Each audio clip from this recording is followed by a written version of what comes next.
Tarobá Esporte passou rapidinho, você bebeu sua água, deu aquela hidratada. E agora aqui vamos continuar falando do Brasileirão. Brasileirão, como eu disse antes, foram 8 jogos na quarta-feira, feriado do dia 20 de novembro. Mas agora, nesse giro de gols, Samantha, nós vamos mostrar aquelas equipes que estão ali lutando contra o rebaixamento, mais precisamente os 4 integrantes da zona da degola. Bons resultados para o Atlético Paranaense, que está começando a respirar mais aliviado.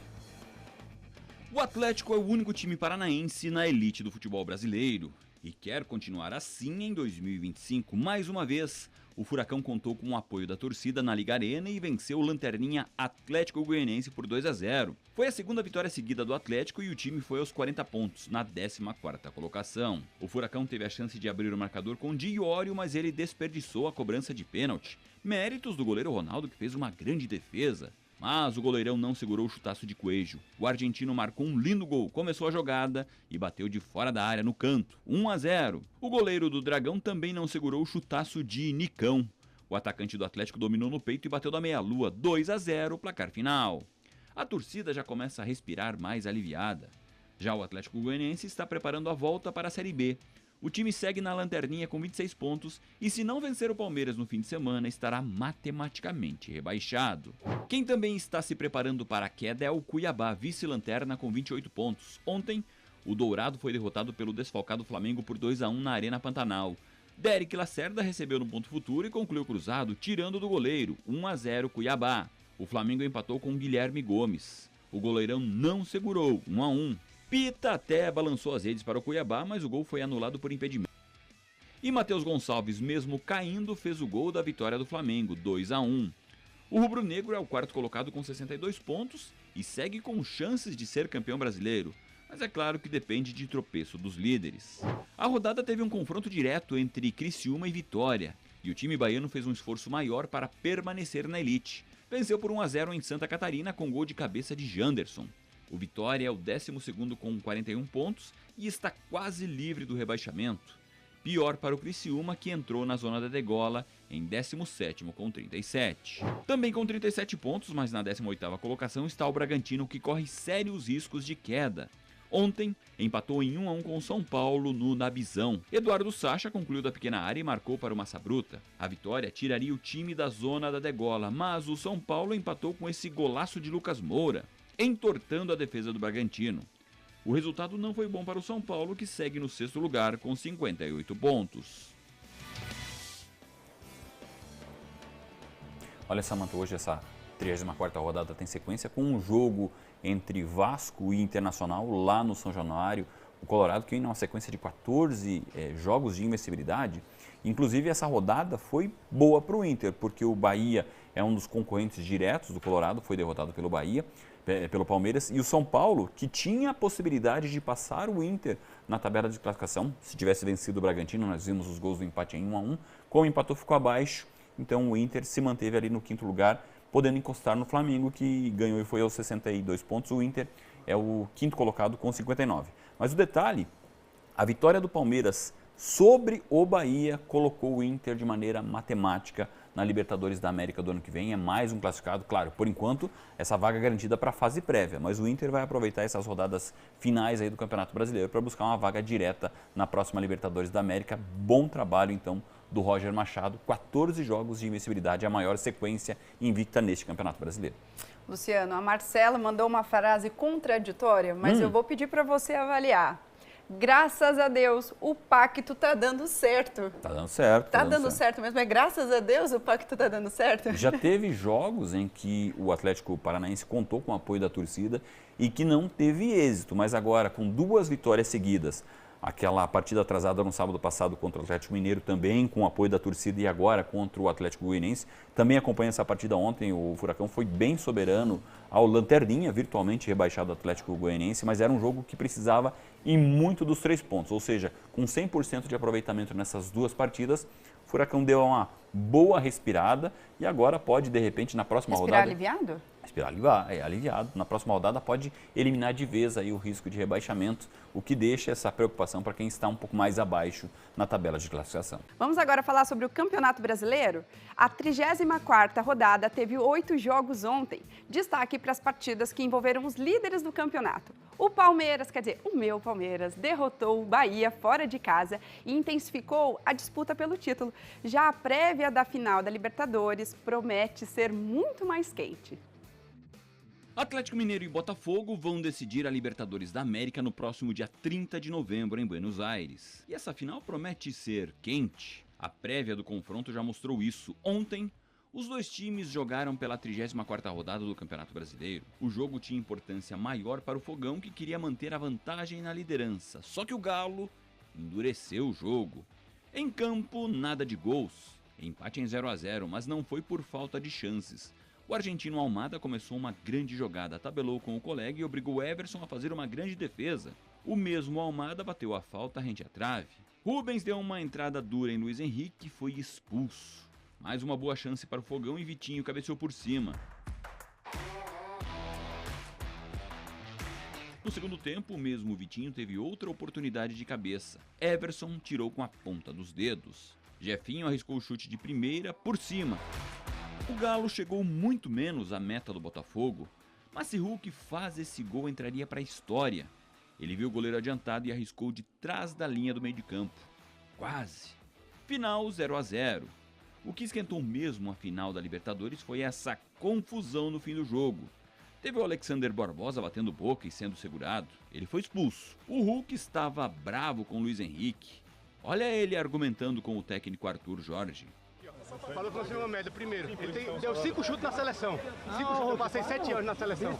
Eu tenho um milagre. Primeiro ele tem que correr pra caramba. Fora do gramado, mais confusão. Teve até ação do VAR depois desse empurra-empurra e Luiz Henrique também foi expulso. Ou seja, vai desfalcar o Fogão no jogo contra o Vitória no sábado. Pior, o empate sem gols não foi nada bom para o Botafogo, que segue na liderança, mas viu o Palmeiras ficar mais perto. O Glorioso segue na ponta com 69 pontos contra 67 do Verdão. O Palmeiras entrou em campo um pouco antes e derrotou o Bahia por 2-1. E sofreu para construir o resultado que esquentou de vez a disputa pelo título. Teve que virar o marcador. O Bahia fez primeiro, ajeitada de Gilberto, e Luciano Rodrigues bateu de primeira no canto. 1-0 Bahia. O Verdão empatou na belíssima cobrança de falta de Rafael Veiga, 1-1. Depois do gol, o Bahia pressionou o Verdão. Teve até um gol anulado no segundo tempo. Mas no fim da partida, a cabeçada de Flaco Lopes foi no travessão e a bola quicou dentro do gol. E o VAR confirmou que a bola entrou. 2-1 Palmeiras, placar final.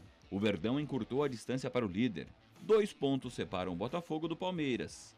A derrota deixou o Bahia no 8º lugar com 46 pontos. E é claro, se o assunto é futebol, eu quero saber os comentários dele, né? Porque não é todo dia que ele está exaltando assim o Palmeiras com tanta alegria. Luciano Neves, 2 partidas polêmicas. Uma polêmica aí por conta dos jogadores, né? Da discussão entre os jogadores.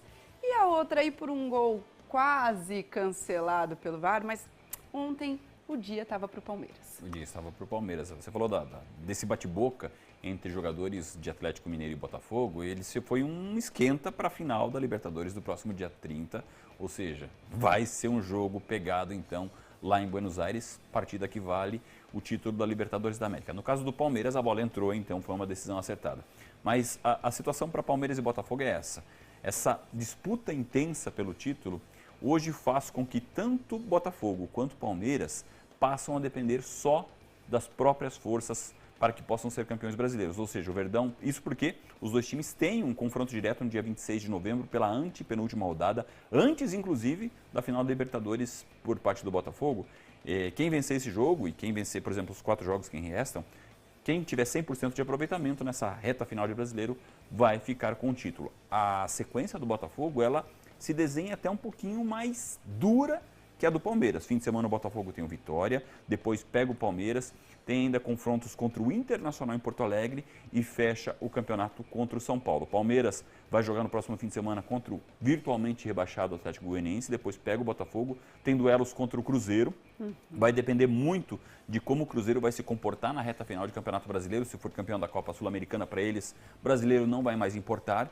E fecha então o Campeonato Brasileiro em casa contra o Fluminense brigando contra o rebaixamento. Então a sequência do Botafogo me parece um pouquinho mais pesada que a sequência do Palmeiras. Em termos de disputa pelo título, hoje o Departamento de Matemática da Universidade Federal de Minas Gerais divulgou as probabilidades de título para ambos e ela ficou menor agora para o Botafogo, 53%. Isso em virtude do empate. O Palmeiras, com a vitória do Bahia, chegou a 41% de chances de ser campeão. Essa conta já foi mais distante, agora ficou um pouquinho mais apertada também. Claro que ela pode ficar mais intensa. Fortaleza tem um jogo amanhã contra o Fluminense no fechamento da rodada. E dando continuidade aí ao Brasileirão, a rodada foi aberta ontem com vitória do Corinthians sobre o Cruzeiro por 2-1. No duelo gaúcho, empate de 2-2. O fantasma do rebaixamento está quase exorcizado no Corinthians. O Timão conseguiu a 5ª vitória seguida no Campeonato Brasileiro e já aparece no 9º lugar com 44 pontos. Já está até falando em vaga na Libertadores da América. De fato, é um sonho possível. Ontem, na abertura da rodada, o Corinthians jogou em casa contra o time reserva do Cruzeiro e venceu por 2-1. O primeiro foi de Memphis Depay. Ele dominou tirando do zagueiro e concluiu no ângulo da meia-lua, 1-0 o Timão. O começo do jogo foi arrasador. Yuri Alberto contou com o desvio para marcar 2-0 Corinthians. Também com o desvio, Kaique descontou para o Cruzeiro 2-1, placar final. O Cruzeiro aparece no 7º lugar com 47 pontos e já viajou para o Paraguai no sábado, faz a final da Copa Sul-Americana contra o Racing. Se o Cruzeiro for campeão, aumenta as chances de o Timão disputar a próxima Libertadores. No Rio Grande do Sul, confronto entre gaúchos entre Grêmio e Juventude. E o empate em 2-2 foi ruim para o tricolor e bom para o time jaconeiro. No início da partida, contra-ataque mortal do Grêmio. Diego Costa fintou o zagueiro e rolou para Bright White completar para as redes, 1-0. Cobrança de falta do Juventude e Luiz Mandaca empatou de cabeça, 1-1. O Juventude virou o jogo no segundo tempo. A defesa do Grêmio dormiu no ponto e Lucas Barbosa concluiu com uma cavadinha, 2-1. Poderia ter sido pior para o Grêmio. Marquezin defendeu um pênalti e evitou o 3º gol do Juventude. O Grêmio descontou nos acréscimos com um gol contra de João Lucas, 2-2, placar final. O Grêmio é o 13º com 40 pontos e ainda corre riscos de rebaixamento. Com o pontinho somado, o Juventude foi aos 38, aparece no 15º lugar e saiu da zona da degola. Essa é uma disputa que também promete ser bastante intensa nas últimas rodadas. Quem vai cair? Nós vamos ter mais gols aqui do Campeonato Brasileiro, mostrando aqueles hoje que fazem parte aí do grupo dos 4 últimos colocados. Pode ter o primeiro rebaixado de maneira matemática já no fim de semana, mas é um resultado que preocupa o Grêmio. A torcida do Grêmio deve estar preocupada. Por quê? Porque o Grêmio, ele saiu vencendo o Juventude ontem, eu acompanhei esse jogo. Saiu vencendo o Juventude, tomou a virada, teve a chance, o Juventude teve a chance de fazer 3-1 numa cobrança de pênalti. Então, se tem estátua lá na Arena Grêmio para o Renato Gaúcho, coloca uma estátua para o Marquezin. E o Grêmio conseguiu empate nos acréscimos com um gol contra, ou seja, um pontinho que foi importante para o Juventude, que fez o time da Serra Gaúcha sair da zona do rebaixamento, mas o Grêmio desperdiçou uma chance de somar 3 pontos em casa, somou um só nesse empate em 2-2 e agora vai para as últimas rodadas, ainda nesse chamado bolo dos times que lutam contra o rebaixamento. Nós abrimos ontem, até nós falávamos aqui no Taraba Esporte, o Corinthians abrindo essa rodada, de fato, Samanta, jogar às 11 da manhã, com uma temperatura de mais de 30 graus lá em São Paulo, foi um sacrilégio, mas foi uma necessidade, porque o Cruzeiro já tinha essa logística. Sábado tem um jogo contra o Racing, a decisão da Copa Sul-Americana lá no Paraguai, e ele precisou jogar às 11 da manhã porque logo em seguida o elenco do Cruzeiro já viajou para o Paraguai. Isso foi forçado, esse jogo às 11 horas, senão em situações normais seria às 4h30 da tarde. Mas melhor para o Corinthians, que agora com 44 pontos, ele praticamente elimina o risco de rebaixamento e o Timão já começa a falar inclusive em Libertadores da América. E o fato curioso é que o Cruzeiro, ganhando a Copa Sul-Americana, que pode tornar esse hoje G7 em um G9, ele ajuda o caminho do Corinthians para chegar na Libertadores do ano que vem. Ô Luciano, o Henrique, né, enquanto a gente estava assistindo o material, ele mandou uma mensagem ali para o @TarabaEsport e ele falou o seguinte, que ele torce para o Fogão. Olha só. Mas ele pediu para você assim, uma explicação. Tem alguma explicação para o Fogão ter caído esse desempenho? É cansaço de fim de campeonato? Ou então é comodismo porque está no topo? Porque ele falou que ele está sofrendo agora, que ele está achando que já não vai dar certo. Eu não diria que foi uma queda de rendimento. O Botafogo vinha de vitória no Campeonato Brasileiro.